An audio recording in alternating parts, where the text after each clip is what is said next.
Punjabi radio USA ਸੁਣ ਰਹੇ ਸਾਰੇ ਸਰੋਤਿਆਂ ਨੂੰ ਬਲਵਿੰਦਰ ਕੌਰ ਵੱਲੋਂ ਪਿਆਰ ਭਰੀ ਸਤਿ ਸ਼੍ਰੀ ਅਕਾਲ। ਸਰੋਤਿਓ, ਪ੍ਰੋਗਰਾਮ ਖਬਰ ਤੇ ਨਜ਼ਰ ਪ੍ਰੋਗਰਾਮ ਦੇ ਵਿੱਚ ਅੱਜ ਸਾਡੇ ਨਾਲ ਹੋਣਗੇ ਬਲਤੇਜ ਪੰਨੂ। ਦੱਸਣਗੇ ਕਿ ਭਾਰਤ ਵਿੱਚ ਪੰਜਾਬ ਦੇ ਵਿੱਚ ਖਬਰਾਂ ਦੇ ਪਿੱਛੇ ਕੀ ਲੁਕਿਆ ਹੁੰਦਾ। ਉਹਨਾਂ ਨਾਲ ਆਪਾਂ ਗੱਲਬਾਤ ਕਰਾਂਗੇ। ਤੁਸੀਂ ਪੰਜਾਬੀ ਰੇਡੀਓ USA ਨੂੰ ਸੁਣ ਸਕਦੇ ਜੀ ਰੇਡੀਓ ਸੈੱਟ ਤੇ ਨੈੱਟ ਤੇ ਫੋਨ ਤੇ ਸੁਣਨੇ ਲਈ 832 551 5029 8325515029 ਕੈਨੇਡਾ ਲਈ 6479579633 6046709696 7786560460 587-315-0587 ਇਹਨਾਂ ਨੰਬਰਾਂ ਤੇ ਡਾਇਲ ਕਰਕੇ ਤੁਸੀਂ ਪੰਜਾਬੀ ਰੇਡੀਓ USA ਨੂੰ ਸੁਣ ਸਕਦੇ ਆ ਜੀ। ਪੰਜਾਬੀ ਰੇਡੀਓ USA ਨੂੰ ਤੁਸੀਂ ਇਸ ਦੀ ਐਪ ਵੀ ਡਾਊਨਲੋਡ ਕਰਕੇ ਸੁਣ ਸਕਦੇ ਆ। ਨਾਲ ਹੀ ਤੁਸੀਂ ਇੰਟਰਨੈਟ ਦੇ ਜ਼ਰੀਏ ਪੰਜਾਬੀ ਰੇਡੀਓ USA ਦੇ ਨਾਲ ਜੁੜ ਸਕਦੇ ਜੀ www.punjabiradio.usa.com। ਜੀ ਸਾਡੇ ਅੱਜ ਦੇ ਪ੍ਰੋਗਰਾਮ ਦੇ ਸਪਾਂਸਰ ਨੇ ਖਾਲਸਾ ਇੰਸ਼ੋਰੈਂਸ ਏਜੰਸੀ ਵਾਲੇ, ਜਿਨ੍ਹਾਂ ਦਾ ਫੋਨ ਨੰਬਰ 4082722500। ਚਰਨਜੀਤ ਸਿੰਘ, ਗੁਰਦੀਪ ਸਿੰਘ ਬਿਰਦੀ ਤੇ ਗੁਰਜੀਤ ਸਿੰਘ ਚਾਂਪੁਰ, ਬਹੁਤ ਬਹੁਤ ਇਹਨਾਂ ਦੇ ਧੰਨਵਾਦੀ ਹਾਂ। ਇਹਨਾਂ ਨੇ ਪ੍ਰੋਗਰਾਮ ਨੂੰ ਸਪਾਂਸਰ ਕਰਕੇ ਤੁਹਾਡੇ ਤੱਕ ਪਹੁੰਚਾਇਆ। ਹੁਣ ਆਪਾਂ ਗੱਲਬਾਤ ਕਰਦੇ ਹਾਂ ਜੀ ਬਲਤੇਜ ਪੰਨੂ ਹੋਰਾਂ ਦੇ ਨਾਲ। ਬਲਤੇਜ ਪੰਨੂ ਜੀ, ਸਤਿ ਸ਼੍ਰੀ ਅਕਾਲ, ਸਵਾਗਤ ਹੈ ਜੀ। ਸਤਿ ਸ਼੍ਰੀ ਅਕਾਲ ਜੀ, ਧੰਨਵਾਦ ਜੀ, ਬਹੁਤ ਮਿਹਰਬਾਨੀ। ਜੀ ਬਲਤੇਜ ਪੰਨੂ ਜੀ, ਆਪਾਂ ਸ਼ੁਰੂ ਗੱਲ ਕਰਦੇ ਹਾਂ ਪੰਜਾਬ ਤੋਂ। ਜਿਵੇਂ ਤਰਨ ਦੇ ਵਿੱਚ ਅਕਾਲੀਆਂ ਦਾ ਤਾਂ BJP ਦਾ ਬੜਾ ਵਿਵਾਦ ਭਖਿਆ ਹੋਇਆ ਆ, ਕਿਸੇ ਪਾਸੇ ਗੱਲ ਲੱਗਦੀ ਦਿਸਦੀ ਨਹੀਂ ਜੀ, ਹਾਲ ਦੀ ਘੜੀ ਤਾਂ ਨਹੀਂ। ਵੈਸੇ ਕੁੱਟ ਖਾਣ ਦੇ ਆਦੀ ਨੇ BJP ਵਾਲੇ ਅਕਾਲੀਆਂ ਤੋਂ, ਜਿਹੜੇ ਕਿਉਂਕਿ ਪੁਰਾਣੇ ਖਾਂਦੇ ਰਹੇ ਨੇ। ਅਨਿਲ ਜੋਸ਼ੀ ਪਹਿਲਾਂ ਇਹਨਾਂ ਹੀ ਪਿੰਡਾਂ ਦੇ ਵਿੱਚ ਜਿਹੜਾ ਸੀਗਾ ਉਹ ਕੁੱਟਿਆ ਗਿਆ ਸੀਗਾ ਕੁਝ ਸਾਲ ਪਹਿਲਾਂ, ਵਾੜਾ 'ਚ ਭਜਾ ਕੇ ਕੁੱਟਿਆ ਸੀ ਅਕਾਲੀਆਂ ਨੇ। ਉਦੋਂ ਬਾਅਦ ਵੀ ਉਹ ਪੀ ਗਏ ਜੀ, ਇਹ ਕਹਿ ਕੇ ਵੀ ਕੋਈ ਗੱਲ ਨਹੀਂ, ਇਹ ਲਾਸਟ ਹੋਊਗੀ, ਲਾਸਟ ਕਹਿ ਕੇ ਕੁੱਟ ਖਾਈ ਜਾਂਦੇ ਨੇ। ਕੁੱਟ ਵੈਸੇ ਜਲੰਧਰ ਵਾਲੇ ਦੀ ਵੀ ਕਿਸੇ ਨੂੰ ਭੁੱਲੀ ਨਹੀਂ ਹੋਣੀ, ਜਿਹਦੇ ਘਰੇ ਵੜ ਕੇ ਚਪੇੜ ਜਿਹੜੀ ਸੀਗੀ ਉਹ ਕਪੂਰਥਲੇ ਵਾਲੇ ਨੇ ਮਾਰ ਦਿੱਤੀ ਸੀਗੀ। ਮਾਮਲਾ ਉਦੋਂ ਵੀ ਭਖਿਆ ਸੀਗਾ। ਹੁਣ ਜਿਹੜਾ ਜੀ ਇੱਕ ਵਾਰੀ ਫੇਰ ਅਨਿਲ ਜੋਸ਼ੀ ਦਾ ਭਰਾ ਕਿਉਂਕਿ ਕੁੱਟਿਆ ਗਿਆ, ਇਸ ਕਰਕੇ ਇਹ ਮਾਮਲਾ ਜਿਹੜਾ ਜੀ ਇੰਨਾ ਸਾਹਮਣੇ ਆ ਗਿਆ ਕਿ ਰੌਲਾ ਪੈ ਗਿਆ। ਜਿਹੜੇ ਲੋਕ ਕੁੱਟ ਖਾ ਰਹੇ ਨੇ ਪਿਛਲੇ 8 ਸਾਲਾਂ ਤੋਂ, ਜਿਨ੍ਹਾਂ ਦੇ ਹੱਡ ਤੋੜੇ ਜਾ ਰਹੇ ਨੇ ਪੁਲਿਸ ਦੇ ਵੱਲੋਂ ਵੱਖ-ਵੱਖ ਚੌਂਕਾਂ ਦੇ ਉੱਤੇ, ਬੇਰੁਜ਼ਗਾਰਾਂ ਦੇ, ਟੀਚਰਾਂ ਦੇ, ਉਦੋਂ BJP ਨੂੰ ਯਾਦ ਨਹੀਂ ਆਇਆ ਜੀ ਵੀ ਉਹ ਵੀ ਕਿਸੇ ਦੇ ਪੁੱਤ ਧੀਆਂ ਨੇ। ਹੁਣ ਆਪਣੇ ਭਰਾ ਦੇ ਜਿਹੜੀ ਆ ਜੀ ਉਹ ਕੁੱਟ ਪਈ ਆ ਤੇ BJP ਸਾਰੀ ਜਿਹੜੀ ਆ ਉਹ ਇਕੱਠੀ ਹੋ ਗਈ ਆ। ਕੋਰ ਕਮੇਟੀ ਦੀ ਮੀਟਿੰਗ ਲੱਗ ਗਈ। ਕੋਰ ਕਮੇਟੀ ਦੀ ਮੀਟਿੰਗ ਦੇ ਵਿੱਚ ਜਿਹੜਾ ਜੀ ਉਹ ਫੈਸਲਾ ਇਹ ਲਿਆ ਗਿਆ ਕਿ 24 ਘੰਟੇ ਦਿੱਤੇ, 24 ਘੰਟਿਆਂ ਦੇ ਵਿੱਚ ਜਿਹੜੇ ਬੰਦਿਆਂ ਨੇ ਹਮਲਾ ਕੀਤਾ ਉਹਨਾਂ ਨੂੰ ਜਿਹੜਾ ਜੀ ਗ੍ਰਿਫਤਾਰ ਕਰੋ ਇਰਾਦਾ ਕਤਲ ਦੇ ਤਹਿਤ। ਜਿਹੜਾ ਉੱਥੋਂ ਦਾ SHO ਆ ਉਹਨੂੰ ਸਸਪੈਂਡ ਕਰੋ, SSP ਜਿਹੜਾ ਜੀ ਉਹਦੀ ਬਦਲੀ ਕਰੋ। ਕੱਲ ਸ਼ਾਮੀ ਜਿਹੜਾ ਜੀ ਇਹ ਟਾਈਮ ਦਿੱਤਾ, ਅੱਜ ਸ਼ਾਮ ਤੱਕ ਜਿਹੜਾ ਜੀ ਇਹ ਜਿਹੜਾ ਜੀ ਹੋਊਗਾ। ਦੇਖਦੇ ਹਾਂ ਕੀ ਹੁੰਦਾ। ਜਿਹੜੀ ਇੱਕ ਕਮੇਟੀ ਬਣਾਈ ਸੀ ਪ੍ਰਕਾਸ਼ ਸਿੰਘ ਬਾਦਲ ਹੋਰਾਂ ਨੇ, ਉਹਨੇ ਆਪਣੀ ਰਿਪੋਰਟ ਜਿਹੜੀ ਆ ਉਹ ਦੇ ਦਿੱਤੀ ਆ ਪ੍ਰਕਾਸ਼ ਸਿੰਘ ਬਾਦਲ ਹੋਰਾਂ ਨੂੰ। ਔਰ ਇਹ ਕਿਹਾ ਜਾਂਦਾ ਹੈ ਕਿ ਜਦੋਂ ਉਹਨਾਂ ਨੇ ਰਿਪੋਰਟ ਦਿੱਤੀ ਆ ਉਹਦੇ ਵਿੱਚ ਉਹਨਾਂ ਨੇ ਸ਼ਰੇਆਮ ਜਿਹੜਾ ਜੀ ਪੁਲਿਸ ਵਾਲਿਆਂ ਨੇ ਕਹਿਤਾ ਕਿ ਕਸੂਰ ਉੱਥੇ ਜਿਹੜਾ ਅਕਾਲੀਆਂ ਦਾ ਹੀ ਆ। ਤੇ ਉਦੋਂ ਬਾਅਦ ਉਹ ਖਾਮੋਸ਼ ਹੋ ਗਏ ਜੀ, ਕੁਝ ਵੀ ਕਹਿ ਨਹੀਂ ਸਕੇ ਪ੍ਰਕਾਸ਼ ਸਿੰਘ ਬਾਦਲ ਹੋਰੀ ਇਸ ਮਸਲੇ ਦੇ ਉੱਤੇ ਕਿ ਉਹ ਬੋਲਣ ਤਾਂ ਕੀ ਬੋਲਣ। ਹੁਣ ਕਾਰਵਾਈ ਜਿਹੜੀ ਹੈ ਜੀ ਉਹ ਇਸ ਕਰਕੇ ਨਹੀਂ ਹੋ ਸਕਦੀ ਕਿਉਂਕਿ ਜਿਨ੍ਹਾਂ ਨੇ ਪਿਸਤੌਲ ਤਾਣਿਆ, ਜਿਨ੍ਹਾਂ ਨੇ ਕੁਟਾਪਾ ਕੀਤਾ, ਉਹ ਵਾਇਰਲ ਹੋ ਗਈ ਵੀਡੀਓ। ਉਹ ਸਾਰੇ ਬੰਦੇ ਜਿਹੜੇ ਨੇ ਜੀ ਉਹ ਵਿਕਰਮ ਸਿੰਘ ਮਜੀਠੀਆ ਹੋਰਾਂ ਦੇ ਖਾਸ ਨੇ। ਤੇ ਵਿਕਰਮ ਸਿੰਘ ਮਜੀਠੀਆ ਹੋਰੀ ਜਿਹੜੇ ਨੇ ਜੀ ਉਹ ਸੁਖਬੀਰ ਸਿੰਘ ਬਾਦਲ ਹੋਰਾਂ ਦੇ ਸਾਲੇ ਨੇ। ਤੇ ਹੁਣ ਮੁਸ਼ਕਲ ਇਹ ਹੈ ਕਿ ਕਿਵੇਂ ਕਾਰਵਾਈ ਜਿਹੜੀ ਉਹਦੇ ਉੱਤੇ ਹੋਵੇ। ਬਹੁਤਾ ਕੁਝ ਕਈ ਲੋਕ ਸੋਚਦੇ ਨੇ ਕਿ ਸ਼ਾਇਦ BJP ਅਗਲਾ ਐਕਸ਼ਨ ਜਿਹੜਾ ਜੀ ਲਊਗੀ। ਉਂਝ ਵੈਸੇ ਅੱਜ ਦੁਪਹਿਰ ਦੇ ਸਮੇਂ ਤੱਕ ਕੁਝ ਜਿਹੜੀ ਲੀਡਰਸ਼ਿਪ ਹੈ BJP ਦੀ ਉਹ ਜਾ ਰਹੀ ਹੈ ਤਰਨਤਾਰਨ ਦੇ ਵਿੱਚ, ਉੱਥੇ ਵਰਕਰਾਂ ਨੂੰ ਜਿਹੜਾ ਮਿਲਣ ਦੇ ਵਾਸਤੇ। ਲੋਕ ਸੋਚਦੇ ਨੇ ਕਿ ਉਹ ਸਖਤ ਐਕਸ਼ਨ ਲਊਗੀ, ਕੁਝ ਵੀ ਨਹੀਂ ਹੋਣਾ, ਐਵੇਂ ਸ਼ਾਮ ਤੱਕ ਇਹਨਾਂ ਨੇ ਜਿਹੜਾ ਜੀ ਵਿਰ ਜਾਣਾ। ਮੈਂ ਜਿਵੇਂ ਸਟਾਰਟ ਕੀਤਾ ਸੀਗਾ ਕਿ ਆਦੀ ਨੇ ਇਹ ਕੁੱਟ ਖਾਣ ਦੇ, ਅਜੇ ਇਹਨਾਂ ਦੇ 2 ਸਾਲ ਹੋਰ ਪਏ ਨੇ ਜੀ ਕੁੱਟ ਖਾਣ ਦੇ। ਸੋ 2 ਸਾਲ ਜਿੰਨੀ ਦੇਰ ਤੱਕ ਝੰਡੀ ਵਾਲੀਆਂ ਕਾਰਾਂ ਹੈਗੀਆਂ ਨੇ, ਇਹ ਇਸੇ ਤਰੀਕੇ ਦੇ ਨਾਲ ਜਿਹੜਾ ਜੀ ਉਹ ਕੁੱਟ ਖਾਂਦੇ ਰਹਿਣਗੇ ਤੇ ਲੋਕਾਂ ਨੂੰ ਕਹਿੰਦੇ ਰਹਿਣਗੇ ਕੋਈ ਗੱਲ ਨਹੀਂ, ਸਾਨੂੰ ਭਰੋਸਾ ਦੇ ਦਿੱਤਾ ਗਿਆ ਜੀ ਕਿ ਕਾਰਵਾਈ ਹੋਊਗੀ। ਜੀ ਬਿਲਕੁਲ, ਕਈ ਵਾਰੀ ਦਰਕਾਰੇ ਗਏ ਆ ਪਰ ਫਿਰ ਵੀ ਇਹ ਮੁੜ ਘੜ ਕੇ ਕੁਰਸੀ ਦਾ ਰਿਸ਼ਤਾ ਹੈ ਨਾ ਜਿਹੜਾ ਉਹ ਨਹੀਂ ਟੁੱਟਦਾ। ਅਤੇ ਅੱਗੇ ਜੀ ਗੱਲ ਕਰਦੇ ਆ, ਇੱਕ ਬੰਦਾ ਕਹਿੰਦੇ ਕਿ ਟਰਾਲੀ ਵਾਲਾ ਬੰਦਾ ਮਹਿੰਦਾ ਸਿੰਘ ਭੁੱਖ ਹੜਤਾਲ ਤੇ ਬੈਠਾ, ਕੀ ਗੱਲ? ਇਹ ਨਾ ਜੀ ਐਕਚੁਅਲੀ ਮਸਲਾ ਬੜਾ ਇਹ ਹੈ ਤਾਂ ਸਾਰੇ ਪੰਜਾਬ 'ਚ ਹੀ ਚੱਲਦਾ ਜੀ, ਇੱਥੇ ਵੀ ਹੈ। ਮੁੱਖ ਮੰਤਰੀ ਦੇ ਜੱਦੀ ਜ਼ਿਲ੍ਹੇ ਦੇ ਵਿੱਚ ਰੇਤ ਮਾਫੀਆ ਜਿਹੜਾ ਜੀ ਉਹਦੇ ਖਿਲਾਫ ਇਹ ਮਹਿੰਦਰ ਸਿੰਘ ਡਟ ਗਿਆ ਜੀ। ਇਹਦਾ ਮਰਨ ਵਰਤ ਜਿਹੜਾ ਜੀ ਇਹਨੇ ਰੱਖ ਦਿੱਤਾ। ਹੁਣ ਇਹਦੀ ਹਮਾਇਤ ਦੇ ਵਿੱਚ Bharti Kisan Union, Aam Aadmi Party, Peoples Party of Punjab, ਕਈ ਜਥੇਬੰਦੀਆਂ ਜਿਹੜੀਆਂ ਉਹ ਆ ਕੇ ਜਿਹੜੀਆਂ ਜੀ ਉਹ ਖੜੀਆਂ ਹੋ ਗਈਆਂ ਨੇ। ਇੱਥੇ ਇਸ ਏਰੀਏ ਦੇ ਵਿੱਚ ਜਿਹੜਾ ਮੁੱਖ ਮੰਤਰੀ ਦਾ ਜ਼ਿਲ੍ਹਾ ਜੀ, ਉੱਥੇ ਇੱਕ ਦਾਦਾ ਪਰਚੀ ਕੱਟੀ ਜਾਂਦੀ ਹੈ ਜੀ। ਉਹਦੇ ਉੱਤੇ ਬਕਾਇਦਾ ਲਿਖਿਆ ਹੈ ਦਾਦਾ ਪਰਚੀ। ਕਿਹਾ ਜਾਂਦਾ ਜਿਹੜੇ ਗੁੰਡਾ ਅਨਸਰ ਨੇ, ਸਿਆਸੀ ਲੋਕ ਜਿਹੜੇ ਨੇ ਇਹਦੇ ਪਿੱਛੇ ਨੇ, ਇਹ ਦਾਦਾ ਪਰਚੀ ਦੇ ਨਾਂ ਦੇ ਉੱਤੇ ਜਜ਼ੀਆ ਜਿਹੜਾ ਜੀ ਉਹ ਵਸੂਲ ਕਰ ਰਹੇ ਨੇ। ਟਰੈਕਟਰ ਟਰਾਲੀਆਂ ਜਿਹੜੀਆਂ ਮੁਕਤਸਰ ਸ਼ਹਿਰ ਦੇ ਵਿੱਚ ਜਦੋਂ ਵੜਦੀ ਹੈ ਇਹ ਜਿਹੜੀ ਟਰੈਕਟਰ ਜਿਹੜਾ ਰੇਤਾ ਲੈ ਕੇ ਆਉਂਦਾ, ਜਿਹਦੇ ਵਿੱਚ ਸਰਕਾਰੀ ਤੌਰ ਦੇ ਉੱਤੇ ਕਿਹਾ ਗਿਆ ਇਹ ਰੇਤਾ ਉਹ ਆ ਜਿਹੜੀ ਸਰਕਾਰੀ ਤੌਰ ਦੇ ਉੱਤੇ ਵੇਚੀ ਜਾ ਰਹੀ ਹੈ ਘੱਟ ਕੀਮਤ ਦੇ ਉੱਤੇ। ਇਹ ਇੱਕ ਠੇਕੇਦਾਰ ਜਿਹੜੇ ਨੇ ਦਾਦਾ ਪਰਚੀ ਦੇ ਨਾਂ ਤੇ 1500 ਰੁਪਏ ਦੀ ਪਰਚੀ ਜਿਹੜੀ ਹੈ ਜੀ ਉਹ ਪਰ ਟਰਾਲੀ ਦੀ ਕੱਟਦੇ ਨੇ। ਜਿਹੜੀ ਸਰਕਾਰੀ ਟਰਾਲੀ 3500 ਰੁਪਏ ਦੇ ਵਿੱਚ ਪੈਂਦੀ ਆ, ਉਹ ਦਾਦਾ ਪਰਚੀ ਤੇ ਖੱਡਾਂ ਦਾ ਜਜ਼ੀਆ ਜਿਹੜਾ ਜੀ ਉਹ ਵੱਖਰਾ ਉਹ ਪਾ ਕੇ 7000 ਰੁਪਏ ਦੀ ਬਣ ਜਾਂਦੀ ਆ। ਤੇ ਆਮ ਆਦਮੀ ਜਿਹੜਾ ਜੀ ਉਹਨੂੰ ਇਹ ਟਰਾਲੀ ਜਿਹੜੀ ਆ ਉਹ 3500 ਰੁਪਇਆ ਜਿਹੜਾ ਜੀ ਉਹ ਵੱਧ ਭਰਨਾ ਪੈਂਦਾ। ਰੌਲਾ ਤਾਂ ਸਾਰੀ ਜਗ੍ਹਾ ਦੇ ਉੱਤੇ, ਪਰ ਜਿਹੋ ਜਿਹਾ ਐਕਸ਼ਨ ਇਹ ਇੱਕ ਆਮ ਟਰੈਕਟਰ ਚਲਾਉਣ ਵਾਲੇ, ਟਰੈਕਟਰ ਟਰਾਲੀ ਚਲਾਉਣ ਵਾਲੇ ਮਜ਼ਦੂਰ ਨੇ ਜਿਹੜਾ ਜੀ ਲੈ ਲਿਆ, ਉਹਨੇ ਧਿਆਨ ਜਿਹੜਾ ਜੀ ਖਿੱਚਿਆ ਇਸ ਗੱਲ ਦੇ ਵੱਲ ਕਿ ਮੁੱਖ ਮੰਤਰੀ ਦਾ ਜੱਦੀ ਜਿਹੜਾ ਜ਼ਿਲ੍ਹਾ ਤੇ ਉੱਥੇ ਜਿਹੜੀ ਆ ਜੀ ਇਹ ਦਾਦਾ ਪਰਚੀ ਜਿਹੜੀ ਆ ਉਹ ਸ਼ਰੇਆਮ ਕੱਟੀ ਜਾ ਰਹੀ ਆ। ਕੱਟ ਕੌਣ ਰਹੇ ਨੇ ਜੀ?